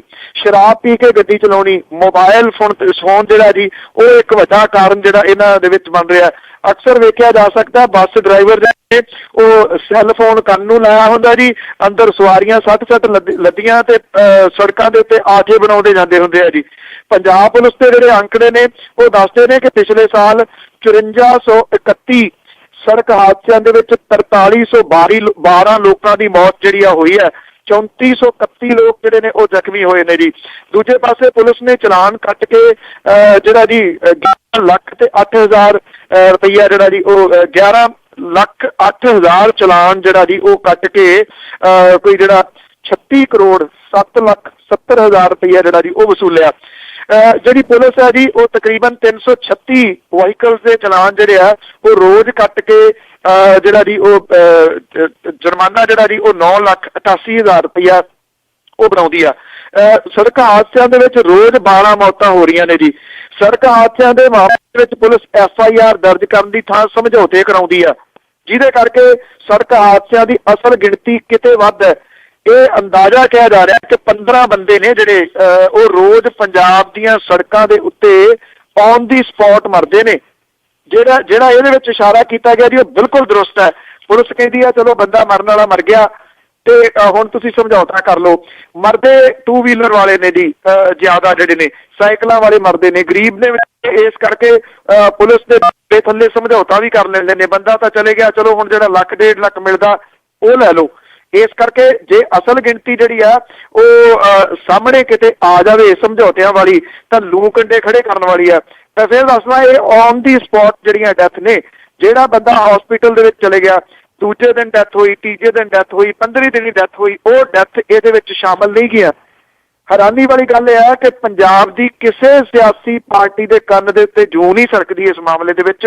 ਕੋਈ ਸਿਆਸੀ ਪਾਰਟੀ ਆਪਣੇ ਚੋਣ ਮੈਨੀਫੈਸਟੋ ਦੇ ਵਿੱਚ ਇਸ ਗੰਭੀਰ ਮੁੱਦੇ ਨੂੰ ਨਹੀਂ ਉਭਾਰਦੀ ਕਿ ਪੰਜਾਬ ਦੀਆਂ ਬੰਦੇ ਖਾਣੀਆਂ ਸੜਕਾਂ ਦੇ ਉੱਤੋਂ ਹਾਦਸੇ ਰੋਕਣ ਦੇ ਵਾਸਤੇ ਉਹ ਕੀ ਕਰੂਗੀ ਜੀ, ਕਿਉਂਕਿ ਉਹਨਾਂ ਦੇ ਆਪਣੇ ਹਾਦਸੇ ਨਹੀਂ ਹੁੰਦੇ, ਛੂੰ ਕਰਕੇ ਲੰਘ ਜਾਂਦੇ ਆ। ਤੇ ਅੱਗੇ ਜੀ ਮੇਰਾ ਅਖੀਰਲਾ ਸਵਾਲ ਹੋਊਗਾ, ਅੰਮ੍ਰਿਤਸਰ ਦੇ ਵਿੱਚ ਕਾਫੀ ਤਣਾਅ ਵਧਿਆ ਹੋਇਆ। ਸੰਤ ਜਰਨੈਲ ਸਿੰਘ ਭਿੰਡਰਾਂ ਵਾਲਿਆਂ ਦਾ ਜਿਹੜਾ ਪੁਤਲਾ ਸਾੜਿਆ ਗਿਆ ਹੈ। ਇਹ ਸ਼ਿਵ ਸੈਨਾ ਵਾਲੇ ਨੇ ਜੀ, ਉਹਨਾਂ ਨੂੰ ਜਿਹੜਾ ਸ਼ਰਾਰਤ ਕਰਨ ਤੋਂ ਅਵੇਲ ਨਹੀਂ ਆ ਜੀ। ਥੋੜਾ ਜਿਹਾ ਸਮਾਂ ਲੰਘਿਆ ਸੀਗਾ, ਉਹ ਫੇਰ ਜਿਹੜਾ ਜੀ ਉੱਠ ਖੜੇ ਨੇ। ਜਰਨੈਲ ਸਿੰਘ ਭਿੰਡਰਾਂ ਵਾਲੇ ਦਾ ਜਿਹੜਾ ਜਨਮ ਦਿਨ ਸੀਗਾ ਉਹ ਮਨਾਏ ਜਾਣ ਦੇ ਵਿਰੋਧ ਦੇ ਵਿੱਚ ਇਹ ਹਿੰਦੂ ਜਥੇਬੰਦੀਆਂ ਸ਼ਿਵ ਸੈਨਾ ਦੇ ਵੱਲੋਂ ਭਿੰਡਰਾਂ ਵਾਲੇ ਦਾ ਪੁਤਲਾ ਜਿਹੜਾ ਸੀਗਾ ਉਹ ਸਾੜੇ ਜਾਣ ਕਰਕੇ ਸ਼ਹਿਰ ਦੇ ਵਿੱਚ ਜਿਹੜਾ ਜੀ ਉਹ ਤਣਾਅ ਦੀ ਸਥਿਤੀ ਜਿਹੜੀ ਆ ਜੀ ਉਹ ਬਣ ਗਈ ਹੈ। ਇਸ ਮੌਕੇ ਤੇ ਕੁਝ ਸਿੱਖ ਜਥੇਬੰਦੀਆਂ ਦੇ ਜਿਹੜੇ ਮੈਂਬਰ ਸੀ ਉਹ ਵੀ ਆ ਗਏ ਜੀ, ਆਮੋ ਸਾਹਮਣੇ ਜਿਹੜੇ ਹੋ ਗਏ। ਪੁਲਿਸ ਜਿਹੜੀ ਸੀਗੀ ਉਹਨੂੰ ਵਿਚਕਾਰ ਜਿਹੜਾ ਆਉਣਾ ਪਿਆ। ਜੇ ਪੁਲਿਸ ਸਮੇਂ ਸਿਰ ਨਾ ਆਉਂਦੀ ਤਾਂ ਇਹ ਭੇੜ ਜਿਹੜਾ ਸੀਗਾ ਖੂਨੀ ਟਕਰਾਓ ਜਿਹੜਾ ਉਹ ਲੈ ਸਕਦਾ ਸੀਗਾ ਜੀ। ਇਹ ਜਿਹੜੀ ਸ਼ਿਵ ਸੈਨਾ ਹੈ ਜੀ ਉਹਨੇ ਇਹ ਕਿਹਾ ਸੀਗਾ ਕਿ ਉਹਨੇ ਭਿੰਡਰਾਂ ਵਾਲੇ ਦਾ ਪੁਤਲਾ ਜਿਹੜਾ ਜੀ ਉਹ ਸਾੜਨਾ। ਹਾਲਗੇਟ ਦੇ ਵਿੱਚ ਜਥੇਬੰਦੀ ਦੇ ਕੁਝ ਜਿਹੜੇ ਲੋਕ ਸੀਗੇ ਉਹ ਪੁਤਲਾ ਜਿਹੜਾ ਲੈ ਕੇ ਆ ਗਏ। ਉਧਰੋਂ ਕੁਝ ਜਿਹੜੇ ਸਿੱਖ ਜਥੇਬੰਦੀਆਂ ਵਾਲੇ ਸੀ ਉਹ ਵੀ ਪੁੱਜ ਗਏ ਜੀ। ਆਮੋ ਸਾਹਮਣੇ ਜਦੋਂ ਹੋਏ ਤਾਂ ਪੁਲਿਸ ਨੂੰ ਜਿਹੜੀਆਂ ਸੀਗੀਆਂ ਉਹ ਭਾਜਣਾ ਪਈਆਂ। ਪੁਲਿਸ ਨੇ 9 ਬੰਦਿਆਂ ਨੂੰ ਗ੍ਰਿਫਤਾਰ ਜਿਹੜਾ ਜੀ ਉਹ ਕੀਤਾ। ਹਾਲਾਤ ਜਿਹੜੇ ਨੇ ਉਹ ਅਜੇ ਵੀ ਜਿਹੜੇ ਆ ਉਹ ਤਣਾਅ ਵਾਲੇ ਬਣੇ ਹੋਏ ਨੇ।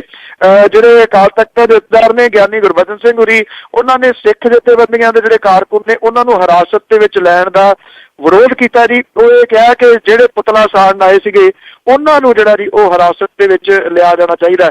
ਉਂਝ ਵੈਸੇ ਦੋਵਾਂ ਧਿਰਾਂ ਦੇ ਜਿਹੜੇ ਬੰਦੇ ਨੇ ਉਹ ਹਿਰਾਸਤ ਦੇ ਵਿੱਚ ਲਏ ਗਏ ਨੇ।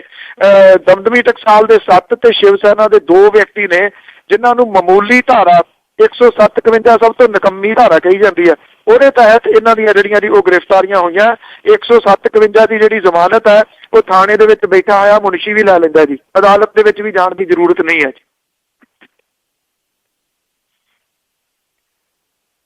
ਅਖੀਰ ਦੇ ਵਿੱਚ ਆਜ਼ਨਾਮਾ ਕਿ ਸ਼ਨੀਵਾਰ ਫਿਰ ਅਹੁਦੇ ਦੀ ਸਹੁੰ ਲੈਣੀ, ਕੇਜਰੀਵਾਲ ਹੁਣ ਕੀਤਾ ਐਲਾਨ ਬੇਲੀ। ਸ਼ਨੀਵਾਰ ਫਿਰ ਅਹੁਦੇ ਦੀ ਸਹੁੰ ਲੈਣੀ, ਕੇਜਰੀਵਾਲ ਹੁਣ ਕੀਤਾ ਐਲਾਨ ਬੇਲੀ। ਕਲਗੀ ਲੱਗੂ ਵਜ਼ੀਰੀ ਦੀ ਭਲਾ ਕਿਸ ਨੂੰ, ਸਭ ਦਾ ਇਹਦੇ ਹੀ ਵੱਲ ਧਿਆਨ ਬੇਲੀ। ਕੰਮ ਕਿਹੜੇ ਨੂੰ ਉਸਨੇ ਪਹਿਲ ਦੇਣੀ, ਉਸੇ ਵਕਤ ਉਹ ਕਰੂ ਬਿਆਨ ਬੇਲੀ। ਜਣੀ ਜਿਨ੍ਹਾਂ ਦੇ ਦੇਣਾ ਹੀ ਤੇਲ ਉਹਨੇ, ਹੋਇਆ ਉਹਨਾਂ ਨੂੰ ਹੁਣੇ ਗਿਆਨ ਬੇਲੀ। ਅਮਿਤ ਸ਼ਾਹ ਨੇ ਨਹੀਂ ਚੁੱਪ ਤੋੜੀ, ਕਰ ਲਈ ਮੋਦੀ ਨੇ ਬੰਦ ਜ਼ੁਬਾਨ ਬੇਲੀ। ਅਮਿਤ ਸ਼ਾਹ ਨੇ ਅਜੇ ਨਹੀਂ ਚੁੱਪ ਤੋੜੀ, ਕਰ ਲਈ ਮੋਦੀ ਨੇ ਬੰਦ ਜ਼ੁਬਾਨ ਬੇਲੀ। ਨਵੀਂ ਸੋਚ ਦੀ ਇੱਥੇ ਤਲਵਾਰ ਲਿਸ਼ਕੀ, ਖਾਲੀ ਖੜਕਦੇ ਫਿਰਨ ਬਿਆਨ ਬੇਲੀ। ਜੀ ਥੈਂਕ ਯੂ, ਧੰਨਵਾਦ ਜੀ। ਮਿਹਰਬਾਨੀ ਜੀ, ਥੈਂਕ ਯੂ ਜੀ, ਸਤਿ ਸ਼੍ਰੀ ਅਕਾਲ। ਸਤਿ ਸ਼੍ਰੀ ਅਕਾਲ ਜੀ। ਸਰੋਤੇ ਸਨ ਸਾਡੇ ਨਾਲ ਜੁੜੇ ਬਲਤੇਜ ਪੰਨੂ, ਆਪਾਂ ਨੂੰ ਖਬਰਾਂ ਦੇ ਪਿੱਛੇ ਕੀ ਆ ਉਹ ਦੱਸਿਆ। ਸਾਰੇ ਸਰੋਤਿਆਂ ਨੂੰ ਬਲਵਿੰਦਰ ਕੌਰ ਵੱਲੋਂ ਵੀ ਪਿਆਰ ਭਰੀ ਸਤਿ ਸ਼੍ਰੀ ਅਕਾਲ। ਮਿਲਦੇ ਹਾਂ ਜੀ ਅਗਲੇ ਬੁਲਟਨ ਵਿੱਚ।